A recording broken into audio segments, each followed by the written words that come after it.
The day before the Prophet ﷺ passed away, he said this one key piece of advice. He said, "Ahsinu adh-dhanna billah. Ahsinu adh-dhanna billah." Always have good expectations from Allah subhanahu wa ta'ala.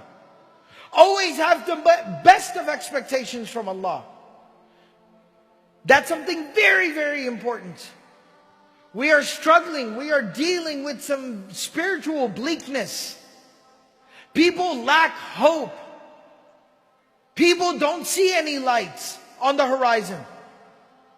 We need to renew our iman, renew our faith, and know who we believe in, and His might and His power and His greatness. And He can bring light in the middle of the night. He can deliver us from the most overwhelming of circumstances. He will make a way. You just have to believe. So ahsinu adh-dhanna billah. Always know that Allah will make a way for you. And Allah subhanahu wa ta'ala will help you. And then another very powerful message, concluding message from the life of the Prophet sallallahu alaihi wasallam. Pray your salah, give your zakah, and look after, fulfill the rights of the people that you are responsible for. This is the balance that we have to learn to strike in our lives. Maintain your relationship with Allah. And the primary form of that is keeping up with your prayers. And then secondly, take care of the people, value the people, cherish the people. Care for the people that Allah subhanahu wa ta'ala has given you responsibility over. We will be asked about it. We will be accounted for it. There is a reckoning that is coming. And Allah subhanahu wa ta'ala will readily forgive our indiscretions in regards to Him. But when we violate other people's rights, that's something that won't be so easily forgiven. We will be held to account for it. Fix your character. Repair your relationships. Learn to be more responsible in your personal life and towards the people that have rights upon you. And lastly and finally, when the Prophet ﷺ, he went a week before he passed away, he called one of the other people, who was another freed slave. The Prophet ﷺ had freed him, and so he was very close to the Prophet ﷺ.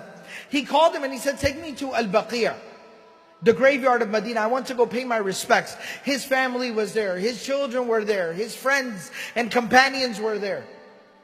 So he said, "I want to go pay my respects one last time." And he helped him walk. And he went all the way to the graveyard and paid his respects there.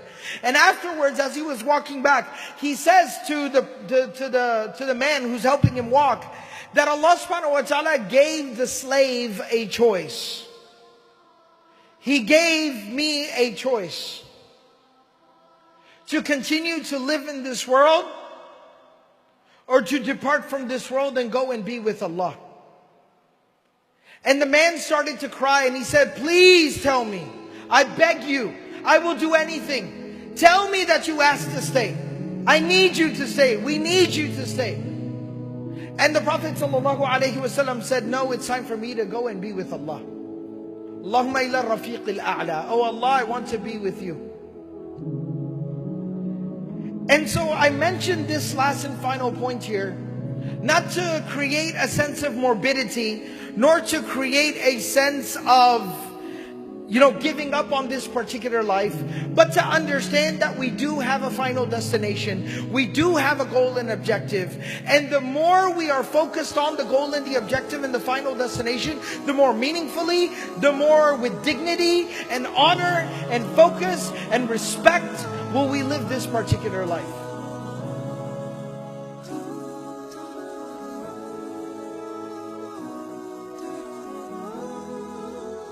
Oh.